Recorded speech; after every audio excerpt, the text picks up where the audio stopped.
வணக்கம் மக்களே, நான் உங்கள் நிலா ஃபேமிலி சேனல் வெண்ணிலா. எல்லா உயிரினங்களும் மண்ணில் பசிபட்டினி இல்லாமல் நல்ல ஆரோக்கியத்தோடு வாழணும்னு என் அப்பன் சிவனிடத்திலும் என் அம்மை வாராகி இடத்திலும் வேண்டிக் கொண்டு இன்றைக்கி வீடியோக்குள்ளே போகலாம். இன்றைக்கி எதை பற்றி பேச போகிறோன்னா, நம்மளுடைய கர்மா. நாம் வாழ்கிற வாழ்க்கையில் நம்ம நல்ல கர்மா சேர்த்துறோமா அல்லது தீய கர்மாவை சேர்த்து வச்சுருக்கோமாங்கிறது இன்றைக்கி பார்க்க போகிறோம். வாங்க வீடியோக்குள்ளே போகலாம். இப்போ இந்த குடும்பத்துக்குள்ளே பிரச்சனை வர்றதுக்கு காரணம் என்னென்னா, புரிதலே இல்லை.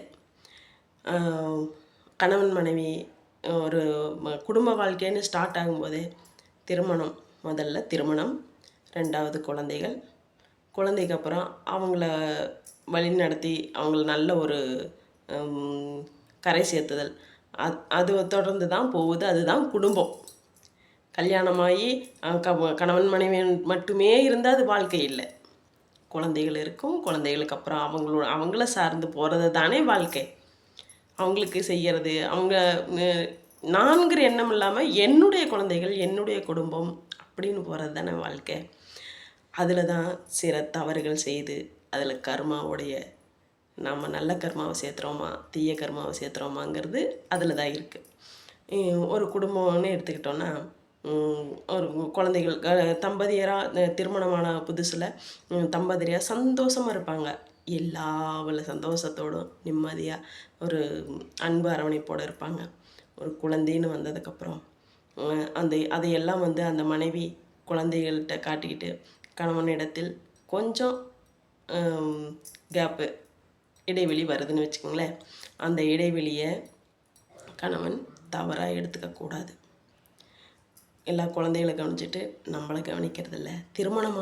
என் மனைவி திருமணமான புதிதில் இருந்தது போல இப்பொழுது என்னிடத்தில் இல்லை. என்னுடைய மனைவி என்னை கவனிக்கிறதில்ல, என் குழந்தைகளை மட்டுமே கவனிக்கிறார், என்னை கண்டுக்கிறதில்ல, ஒரு மனுஷனாவே மதிக்கிறதில்ல அப்படின்னு தவறாக எண்ணக்கூடாது.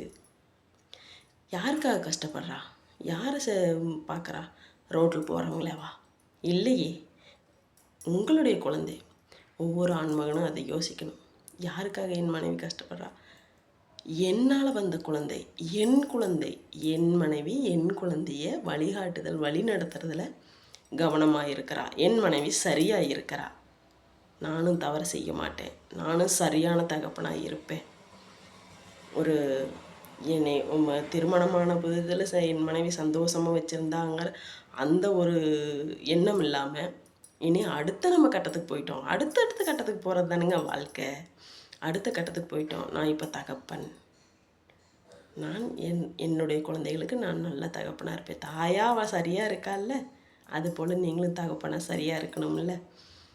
அந்த ஒரு நிமிஷம் சந்தோஷத்துக்காக வேறொரு பெண்ணை நாடுதல் தவறு தானே. என்னை என் மனைவி கவனிக்கிறதே இல்லை.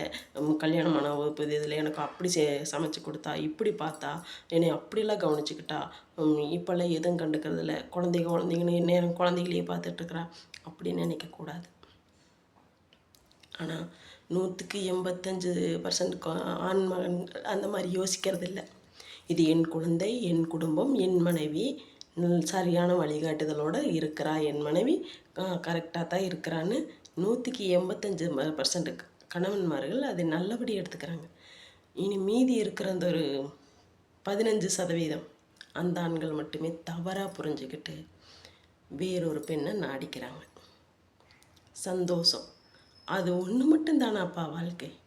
யோசிச்சு பாருங்கள். அதுதான் உலகம், அதுதான் எல்லாமே அப்படிங்கிற மாதிரி தவறான கண்ணோட்டத்தில் குதிரைக்கு கடிவாளம் கட்டினது போல் அந்த ஒரே எண்ணத்தோடு வாழ்க்கையை நடத்தணும்னு நினைக்கிறது முட்டாள்தனமா இல்லையா? உங்களுக்கு யோசிக்கலாம்ல. கடவுள் நம்மளுக்கு 6 அறிவு படிச்சிருக்கான்ல. என் மனைவி, என்னுடைய குழந்தை, என்னால் வந்த என் குழந்தை, என்னை தகப்பன்னு நான் ஒரு ஆண்மகன்னு காட்டின அந்த குழந்தைக்கு என் மனைவி தாயாக இருந்து நல்ல வழிகாட்டுதலோடு நடத்திக்கிட்டு இருக்கா. நான் அவளுக்கு உறுதுணையாக நிற்பேன்னு காலர் தூக்கிட்டு நில்லுங்க. அதுதான் நல்லது. அங்கே தான் உங்களுக்கு நல்ல கர்மா சேரும். உங்கள் குழந்தை உங்களைப் போல இருக்கும். அதை விடுத்து இல்லை, என் மனைவி சரியில்லை, என்னை பார்க்கறதில்ல, என்னை கண்டுக்கிறதில்ல, எப்பவும் குழந்தைங்களே பார்த்துட்ருக்கா, எனக்கு என்னோட சந்தோஷமாக இருக்கிறதில்ல, அதனால் நான் ஆம்பளை, நான் எதை வேணாலும் பண்ணுவேன் அப்படின்னு போகிறது கெட்ட கர்மா தான் சேரும். கெட்ட கர்மாங்கிறது ஒரு உதாரணத்துக்கு சொல்கிறேன். ஒரு குட்டி கதை.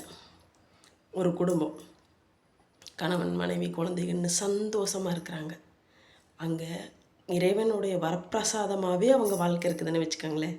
குழந்தைகள், கணவன் மனைவின்னு எல்லா சொந்த வீடு, எல்லா சந்தோஷங்களும் நிறைஞ்சிருக்கு. அந்த சந்தோஷம் நிறைஞ்சிருக்கிற அந்த இடத்துல அந்த மனைவிக்கு, அந்த குடும்ப தலைவிக்கு ஒரு தவறான கண்ணோட்டம் வந்துடுது. எப்படின்னா, ஒரு திருமணமாகாத ஒரு ஆண்மகன் மீது நாட்டம் வந்துடுது. அவங்க தவறான வழியில் போயிடுறாங்க. அது ஆரம்பத்தில் அவங்களுக்கு சந்தோஷமாக இருக்குது, ரொம்ப ரொம்ப சந்தோஷமாக இருக்குது. அவங்க திருமணமாகாத பையனோட பழக்கம் வச்சுருக்காங்க இல்லைங்களா, அவங்களுடைய பெற்றோர்கள், அந்த திருமணமாகாத பெற்றோர்கள் அந்த குழந்தைக்கு எப்படியாவது கல்யாணம் பண்ணி வைக்கணுன்ட்டு எவ்வளவோ கஷ்டப்படுறாங்க. ஆனால் பொண்ணு கிடைக்கல, திருமணம் ஆகலை. அந்த ஆண்மகனுக்கு அந்த வாலிபருக்கு கல்யாணமே ஆகலை. அவங்க கடைசி வரைக்கும் இன்னை வரைக்குமே அப்படித்தான், கடைசி வரைக்குமே அவங்க கல்யாணம் ஆகாமல் இருந்துடுறாங்க. இந்த அம்மா குடும்பத்தோடு, எனக்கு குழந்தைகள், வீடு நிறைஞ்ச குழந்தைகள், சொந்த வீடு, கண் நிறைஞ்ச கணவன், இதுக்கு மேலே அந்த அம்மாவுக்கு என்ன வேணும்? அங்கே தான் அவங்க கெட்ட கர்மாவை வளர்த்துக்கணுங்கிறது தான் அவங்களுடைய நோக்கமாக இருந்திருக்கு. சந்தோஷம், அந்த வந்து ஆஹா ஓஹோ நீ அழகு, அப்படி ஒரு அழகு, உன்னை வர்ணிப்பாங்க 1000 மணி. ஆண்களாகட்டும் பெண்களாகட்டும் கண்மூடித்தனமாக அதை மட்டும் நம்பாதீங்க. நீ அவ்வளோ அழகு, உன் புருஷனுக்கு அது புரியல, எனக்கு அது ஒன்று பார்த்து எனக்கு அவ்வளோ ஆசையாக இருக்குது, அவ்வளோ உன்ன மாதிரி ஒரு பெண் கிடச்சா நான் அப்படி வச்சு தாங்குவேன். ஆனால் வீட்டில் போய் பாருங்கள், அவங்க பொண்டாட்டி காலில் போட்டு மூச்சுட்ருப்பாங்க, தூசு விட மோசமாக முதிப்பாங்க. பெண்ணே, அதை தவறாக வர்ணிப்பவர்களே உன்னை போற்றி வர்ணிக்கிறாங்கன்னு மயங்கிறாது. ஆணாக இருந்தாலும் சரி, பெண்ணாக இருந்தாலும் சரி. அதே போல் பெண்களும் அப்படித்தான். கணவன் இல்லை, வீட்டில் இல்லைன்னா உடனே அடுத்த புருஷனுக்கு ஃபோன் பண்ணிடுறது. நீங்கள் வரலைன்னா என்னால் வாழவே முடியாது, உங்களை போகிறாரு என் கணவர் இல்லை. ஏன், எதுக்கு அப்படி? இந்த இதுதான் தவறான கண்ணோட்டம், தவறான கர்மாவை சேர்த்திக்கிறது. நீங்கள் அந்த அம்மா கல்யாணமாகாத வாலிபரோட தொடர்பு வச்சுட்டு இருந்த அந்த அம்மா தன்னுடைய குழந்தைகள்லாம் வளர்ந்து வாலிப வயசு வந்தாங்க. ஒரு குழந்தைங்க கூட கல்யாணம் பண்ண வைக்க முடியல, எல்லாம் இறந்துட்டாங்க, இருந்தது போல் இறந்துட்டாங்க. ஒரே ஒரு குழந்தைக்கு திருமணம் பண்ணி வச்சாங்க. அவங்களுடைய இல்லற வாழ்க்கையும் சுகம் இல்லை. இன்றைக்கி அவங்களும் தனியாக தான் இருக்காங்க. இந்த அம்மாவுடைய கணவர் இறந்துட்டாங்க. அதுதான் கர்மா, கெட்ட கர்மாங்கிறது. நாம் என்ன தேடி ஓடுறோமோ, நீ நல்லது தேடினா உனக்கு நல்ல கர்மா வரும். நீ சந்தோஷம், அந்த ஒரு நிமிஷம் அற்ப சுகத்துக்காக உன்னை வாழ்த்துறாங்க, ஆஹா உன்னை போல் அழகு கிடையாது, உன்னை போல் ஆள் கிடையாதுன்னு வாழ்த்துறாங்கங்கிறதுக்காக உன்னை அழகான கடவுள் கொடுத்த வரப்பிரசாதமாக இருந்த குடும்பத்தை தொலைச்சிட்டு தனியாக உட்காந்து என்னத்தை சாதிக்க போகிற? நீ என்னத்தை சாதிக்க போகிற? யோசிச்சு பாருங்கள். கையில் கிடைச்சதை போட்டு உடச்சிட்டு இனி உடஞ்சிருச்சேன்னு நாளெல்லாம் உட்காந்து அழுதாலும் அது கிடைக்குமா? கிடைக்காது. அழுதா உன் கண்ணீர் வேஸ்ட்டாகும், நீ தான் வேஸ்ட்டாக போவ. அதனால் எதையும் பகுத்தறிவோடு யோசிக்கணும். நம்ம நல்ல கர்மாவை சேர்த்துறோமா இல்லை கெட்ட கர்மாவை சேர்த்துறோமா? அந்த 5 நிமிஷம் சுகத்துக்காக நான் அடுத்த பெண்ணையோ ஆணையோ தேடுற ஒவ்வொருத்தருக்கு நான் சொல்கிற ஒன்று தான், நீ எதை கொடுக்குறியோ எதை செய்கிறியோ அதுதான் உன்னை திருப்பி அடிக்கும்.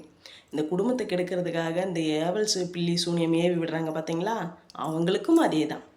அடுத்த குடும்பத்தை கெடுக்கிறதுக்காக நீ என்ன ஆயுதம் எடுக்கிறையோ அது உன் குடும்பத்துக்கு அதுவே தான் உனக்கும் ஆயுதமாக வந்து நிற்கும். உன்னை அழிக்கும் ஆயுதமே அதுதான். அதனால் நம்ம நல்லதாக யோசிப்போம், நல்லது பேசுவோம். நம்ம யாராவது நம்மக்கிட்ட இந்த நண்பர்கள்ங்கிறது இப்போ ஒரு பெரிய கோர்வையாக இருக்குது. நண்பன் வேணும் தான், நண்பன் ஃப்ரெண்ட்ஸுங்கிறது உண்மைதான், இல்லைன்னு சொல்லலை. அதை நம்மளை வாழ வைக்கிறதா இருக்கணும். நம்மளை கால்கடியை போட்டுட்டு அவங்க வளர்கிறதுக்கான ஒரு சூழ்ச்சியான நண்பர்களாக இருக்கக்கூடாது. எது நல்லது எது கெட்டதுன்னு யோசிக்கிறதுக்கு தானே கடவுள் நம்மளுக்கு 6 படிச்சிருக்கா. அதை யோசிக்கணும், சரிங்களா? அல்லது நம்மளுடைய நல்ல ஆரோவை வளர்த்துக்கணும், நல்லதை கொடுங்க. நம்மக்கிட்ட யாராவது ஏதாவது ஒன்று சொல்கிறாங்க பேசுகிறாங்கன்னா அதை நீங்கள் யோசிக்கணும். இதனால் நம்மளுக்கு நல்லது நடக்குமா, இல்லை நம்ம குடும்பம் இதனால் வேஸ்ட்டாக போயிடுமா? குடும்பம் வேண்டாங்கிறவங்க போகலாம், யார் கூட வேணாலும் எப்படி வேணாலும் போகலாம், தவறு இல்லை. குடும்பமே ஏற்படுத்திக்காத அந்த திருமணமாகாத பையன் இருக்கிறான் பார்த்தீங்களா, அந்த மாதிரி இருக்கிறவங்க, திருமண பந்தத்துக்குள் இறங்கியவங்க கர்மாவுக்கு பயந்தே ஆகணும். கர்மாவை பற்றி யோசிக்காமல் இருக்கிறவங்களுக்கு திருமண பந்தம் வேண்டாம். நீங்கள் தீய கர்மாவை சேர்த்த போகிறீங்களா, நல்ல கர்மாவை சேர்த்த போகிறீங்களா? அடுத்த வீடியோவில் சந்திப்போம். நன்றி.